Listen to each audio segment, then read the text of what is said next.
ఈ యొక్క press conference ముఖ్యంగా నితిన్ నవీన్ గారి యొక్క పర్యటన వారి వివరాలు కొంత చెప్పిన తర్వాత మరి రెండు రాజకీయ అంశాల మీద పోతాం. 28వ తారీఖు నాడు నితిన్ నవీన్ గారు మన రాష్ట్రానికి రాబోతా ఉన్నారు. ఈ యొక్క రాష్ట్రంలో వారు రెండోసారి గతంలో మున్సిపల్ ఎన్నికల సందర్భంగా మహబూబ్ నగర్ కార్యకర్తల సమావేశంగా రావడం జరిగింది. ఆ రోజు తర్వాత మళ్ళీ ఇది రెండోసారి. ఈ పర్యటనలో హైదరాబాద్ 28వ తారీఖు వచ్చి హైదరాబాద్ దగ్గర ఉన్నటువంటి ఒక శంషాబాద్లో ఉన్నటువంటి ఒక రంగారెడ్డి బీజేపీ ఆఫీస్ కార్యాలయం, అక్కడి నుంచి కొన్ని జిల్లాలలో దాదాపు 10 కార్యాలయాలు, 9, 10 ఆ ప్రాంతంలో ఉన్నాయి కార్యాలయాలు. ఆ కార్యాలయాలన్నీ కూడా వర్చువల్గా అక్కడి నుంచి వారు ఇనాగ్రేట్ చేస్తారు. అది దాదాపు మధ్యాహ్నం పూట 3 గంటలకు 4 గంటల ఆ ప్రాంతంలో ఉంటుంది. దాని తర్వాత సాయంకాలం పూట ఎగ్జిబిషన్ గ్రౌండ్స్లో ఇక్కడ హైదరాబాద్ జిహెచ్ఎంసీ ఏదైతే 3 కార్పొరేషన్స్ ఏదో ఏర్పాటైనాయి, దాంట్లో బూత్ ప్రెసిడెంట్స్కి మీటింగ్ అవుతుంది. దాని తర్వాత రాష్ట్ర కార్యాలయంలో ఎంపీ, ఎమ్మెల్యేల, ఎమ్మెల్సీల మీటింగ్ ఉంటుంది.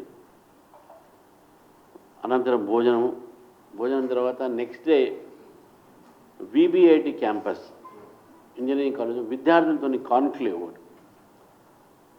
విద్యార్థులతో ఇంజనీరింగ్ కాలేజ్ స్టూడెంట్స్ మరి ఇతర స్టూడెంట్స్ కూడా ఉంటారు అక్కడ. వారితోని ఒక బయటి కాన్క్లేవ్ ఉంటుంది. ఆ కాన్క్లేవ్ తర్వాత వారు వరంగల్ వెళ్తారు. దారిలో భువనగిరిలో వారికి స్వాగతం ఉంటుంది. వరంగల్లో రాష్ట్రంలో అనేక ట్రైబల్స్ తెగలు ఏవైతే ఉన్నాయో, లంబాడ కావచ్చు, కోయ కావచ్చు, చెంచు కావచ్చు, గోండ్స్ కావచ్చు, ఇవన్నీ కూడా ఆదివాసీలతో వీళ్ళతోని ఈ యొక్క మీటింగ్ ఉంటుంది. దాని తర్వాత వారు కార్యకర్తల సమావేశం వరంగల్లో ఉన్నటువంటి ఒక ఉమ్మడి వరంగల్ బూత్ ప్రెసిడెంట్ సమావేశం అక్కడ అవుతుంది. ఈ రెండు తర్వాత వారు హైదరాబాద్ వచ్చి నెక్స్ట్ డే వారు state working committee, state executive ఏదైతే మనం ఈరోజు మేము స్టేట్ కమిటీ అనౌన్స్ చేసినామో దాంతోపాటు అక్కడ ఆఫీస్ బేరర్స్ మీటింగ్ కూడా ఉంటుంది. అది ఘట్కేసర్లో ఉంటుంది. ఈ యొక్క అక్కడి నుంచి వారు మధ్యాహ్నం పూట భోజనం అనంతరం వారు ఢిల్లీ పోవటం జరిగింది. 3 రోజులు ఒక జాతీయ అధ్యక్షుడు తెలంగాణకు కేటాయిస్తున్నారంటే ఇది తెలంగాణ మీద ఫోకస్, తెలంగాణలో భారతీయ జనతా పార్టీని బలోపేతం చేయడానికి ఈరోజు అధికార దిశలో భారతీయ జనతా పార్టీ నడవాలని చెప్పేసి ఒక ఉద్దేశంతో జాతీయ అధ్యక్షుడు 3 రోజులు తెలంగాణకి ఇచ్చారు. వారికి ప్రత్యేకమైన ధన్యవాదాలు చెప్తూ తెలంగాణ ప్రజల తరపు నుంచి కూడా నేను ధన్యవాదాలు చెప్తున్నాను. ఈ యొక్క సందర్భంగా తెలంగాణ ప్రజల తరపు నుంచి, తెలంగాణ కార్యకర్తల నుంచి నితిన్ నవీన్ గారికి ప్రత్యేకమైన ధన్యవాదాలు. వారికి మేము ఈ యొక్క తెలంగాణకు స్వాగతం పలుకుతూ గత నెలనే నరేంద్ర మోదీ గారు మన రాష్ట్రానికి రావడం జరిగింది. తర్వాత రాజ్నాథ్ సింగ్ గారు కూడా రావడం జరిగింది. ఇప్పుడు నితిన్ నవీన్ గారు కూడా వస్తున్నారు. ఈ విధంగా మా జాతీయ నాయకులందరూ కూడా తెలంగాణ బాట పడుతున్నారు. తెలంగాణ ప్రజలకు భారతీయ జనతా పార్టీ సంబంధించిన కార్యకర్తలకు కూడా మన ఉత్సాహము, ఒక విశ్వాసాన్ని, తప్పకుండా అధికారంలో వస్తే విశ్వాసాన్ని కూడా కలిగించే ప్రయత్నం చేస్తూ ఉన్నారు. ఇది కాక మన రేవంత్ రెడ్డి గారు మొన్న వారు ఈ యొక్క తుంగభద్ర విషయంలో చాలా మాట్లాడుతూ ఉన్నారు. మేము ఈ తుంగభద్ర విషయంలో ఏ గేట్స్ విషయంలో అయితే ఓపెన్ చేస్తున్నాం, రిపేర్ చేస్తున్నాం, దానికి మేము we are not against, we welcome it. ఆ గేట్స్ వరకు కావాల్సి ఉంది అది. కానీ సిఆర్ పాటిల్ గారు అంటే మన కేంద్ర ప్రభుత్వం ఉన్నటువంటి మా వాటర్ ఇండస్ట్రీ మన మినిస్ట్రీ అయితే ఉందో వారు ఈ యొక్క సంబంధించినటువంటి ఒక ఏవైతే మాట్లాడారో ఏం మాట్లాడారు ఏమేమి ప్రాజెక్ట్ గురించి మాట్లాడారనే విషయాన్ని కూడా వారు క్లారిఫై చేయాల్సిన ఉంటుంది ప్రజలకు. ఎందుకంటే మనకు తెలుసు తుంగభద్ర సంబంధించినటువంటి ఒక ఏదైతే దీని మీద 35 టీఎంసీలు నవేలి రిజర్వాయర్ కర్ణాటకలో ఒక ప్రపోజల్ ఉంది, అక్కడ వాళ్ళు వాడే అవకాశాలు ఉన్నాయి. తర్వాత కిందికి వస్తే గుండ్రేవల ప్రాజెక్ట్ కూడా ఆంధ్రప్రదేశ్లో ఉన్నది, దానికి మళ్ళీ 20 టీఎంసీ వాడే అవకాశాలు ఉన్నాయి. మరి ఈ యొక్క రెండో దానికి కూడా ట్రైబ్యునల్ సంబంధించినటువంటి ఒక ఈ నీటి వాటా పంపకాలు లేవు. మరి ఎటువంటి ఒక దాని మీద క్లారిటీ మన రేవంత్ రెడ్డి గారు ఏం మాట్లాడారు తెలంగాణ, ఎందుకంటే తెలంగాణకు రావాల్సింది 15.9 ఈ యొక్క దీంట్లో. ఇప్పుడు దీంట్లో మనకు కనబడుతుంది ఓన్లీ 5 టీఎంసీ మాత్రమే వచ్చేటువంటి అవకాశం మనకు కనబడతా ఉన్నాయి. మనకు 15.9 మనకు వచ్చినప్పుడు ఈ రెండు ప్రాజెక్టుల సంగతి ఏంది, మీరు మంత్రి గారితో ఏమేమి మాట్లాడారు అనేది చాలా ఇంపార్టెంట్ ఇక్కడ. ఎందుకంటే 968 టీఎంసీ మనకు గోదావరి ప్రాజెక్టు కింద మనకు ఈ యొక్క స్టేట్కు ఎస్ అష్యూర్డ్ వాటర్ ఇది. తర్వాత ఈ మన రెండోది ఛత్తీస్గఢ్ నుంచి మనకు రివర్ యూటిలైజేషన్ ప్రోగ్రామ్ మనకు ఉన్న లింకింగ్ ఆఫ్ రివర్స్ కింద అది ఇంచంపల్లి, అది కూడా ప్రాబ్లం లేదు. కానీ కృష్ణా వాటర్ అయితే అష్యూర్డ్ వాటర్ అవుతుంది, ఎందుకంటే తుంగభద్ర కూడా కృష్ణా బేసిన్ కాబట్టి ట్రిబ్యూటరీ టు ది కృష్ణా కాబట్టి assured waters in Krishna Congress కానీ బీఆర్ఎస్ పార్టీ రెండు కూడా కానీ ఈ బ్రిజేష్ కుమార్ ట్రిబ్యునల్ సంబంధించిన దాంట్లో ఏపీ రీఆర్గనైజేషన్ దాంట్లో ఈ రెండు పార్టీలు కూడా తెలంగాణకు మోసం చేశాయి. ఒకరు రీఆర్గనైజేషన్ యాక్ట్లో బ్రిజేష్ సంబంధించినటువంటి ఒక అవార్డుని, బ్రిజేష్ కుమార్ ట్రిబ్యునల్ అవార్డుని కేసీఆర్ గారు మళ్ళీ ఆ రోజు మనకు రావాల్సిన వాటా కన్నా తక్కువ ఒప్పుకొని వారు సంతకాలు పెట్టడము ఇవన్నీ కూడా ఉన్నాయి. కాబట్టి ఈరోజు తెలంగాణ ప్రజలకు తుంగభద్ర విషయంలో మెయిన్గా ఆర్డిఎస్ ప్రాజెక్టు విషయంలో భారతీయ జనతా పార్టీ అడిగేది ఒకటే, కేంద్ర ప్రభుత్వం ఎప్పుడు కూడా రాష్ట్ర ప్రభుత్వానికి రాష్ట్రాలకు ఏవైనా డిస్ప్యూట్స్ వస్తే మేము ఎంపైర్గా మధ్యవర్తం వహించి ఎన్నోసార్లు ప్రయత్నం చేసినాం. గత ప్రభుత్వం కూడా చాలాసార్లు సుప్రీంకోర్టు పోయి అటుపోయి అన్ని రకరకాలైనటువంటి డిలే చేసినాయి ప్రాజెక్ట్స్ మీద. ఇప్పుడు ఈ యొక్క ప్రభుత్వం కూడా వారు కూడా తెలుసుకోవాలి ఏంటంటే ఈరోజు కేంద్ర ప్రభుత్వం ఒక మధ్యవర్తితోనే ఈ యొక్క సమస్యకు ఒక పరిష్కారము వస్తున్నది, రావాలని కూడా మేము అడుగుతున్నాం.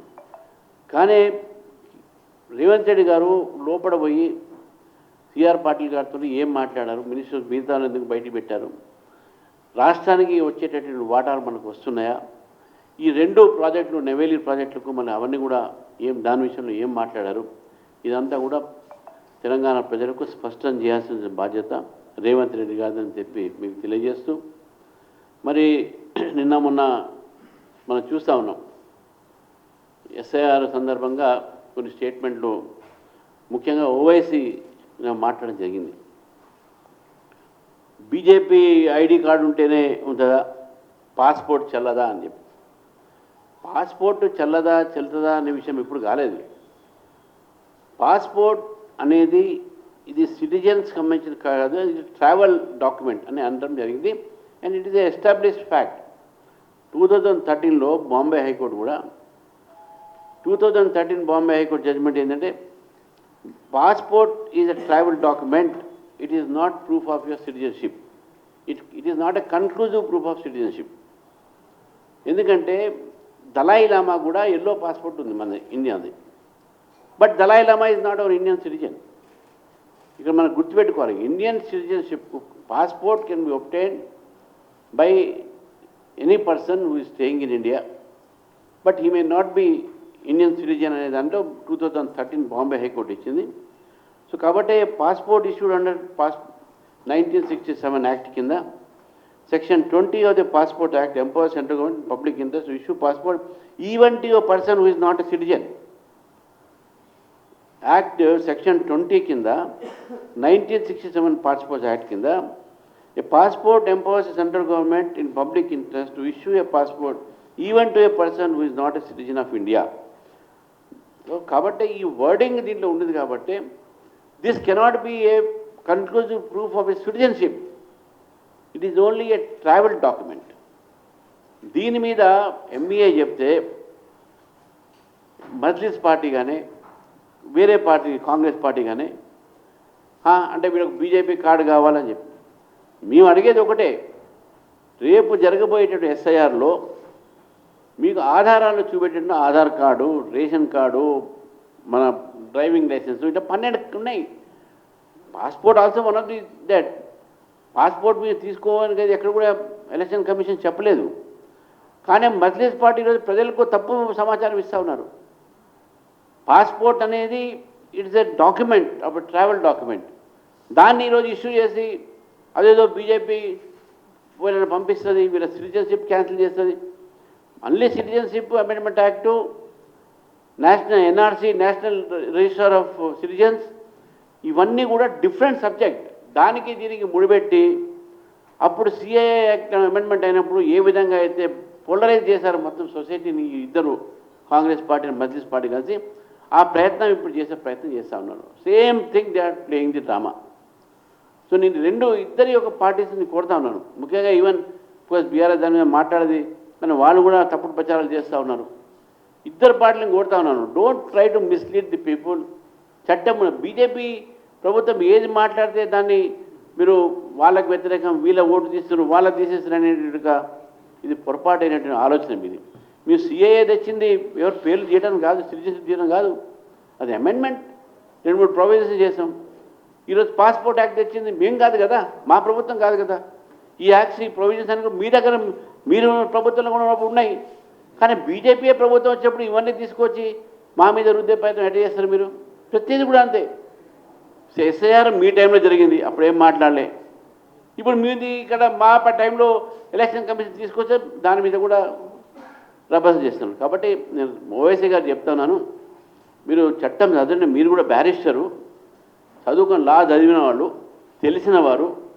ఈ రకమైనటువంటి ఒక కామెంట్లతోని ప్రజల్ని తప్పుదారి పట్టించకండి, తప్పుడు సమాచారం ఇవ్వకండి. మీరు మీ మిత్రుడు కాంగ్రెస్ కూడా చెప్పండి. మీ ఇద్దరికి చెప్తా ఉన్నాను నేను, ఇటువంటి ఒక ప్రచారాలు, తప్పుడు ప్రచారాలు చేసి ప్రజల్లో భయభ్రాంతులు చేయకండి అని చెప్పేసి కూడా ఈ యొక్క మీ ద్వారా ప్రజలకు తెలియజేస్తాను. Thank you.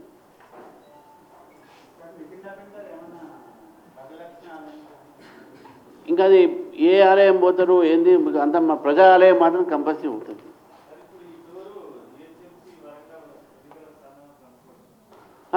ఆ ఎలక్షన్స్ ఎప్పుడు వస్తే మాకు తెలియదు కదా.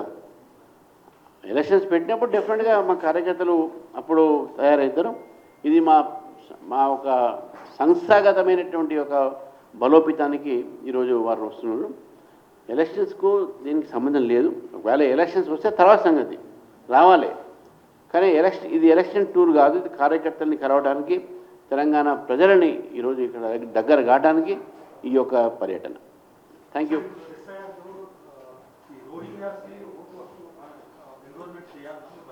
చేయొద్దు. ఎందుకు చేస్తారు? They are not citizens of India. Citizens of India is a person whose name appears. అందుకని నేను అన్నాను CIM. Refugees cannot be citizens. No refugee can take a status of citizens. No illegal immigrants can take a status of citizen.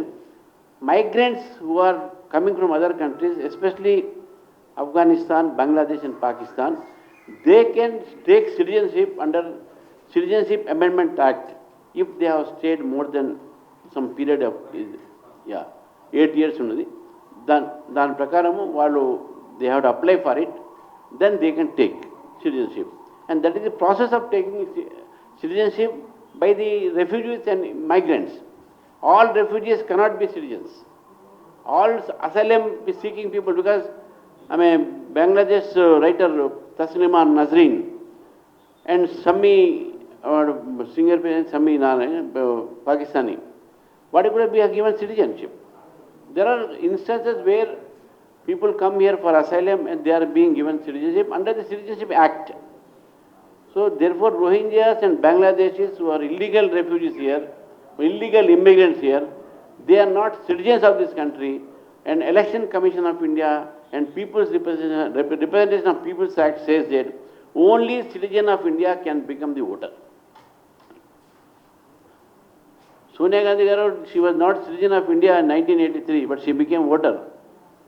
That was also a controversial thing. Of course, later she took the citizenship. Thank you very much.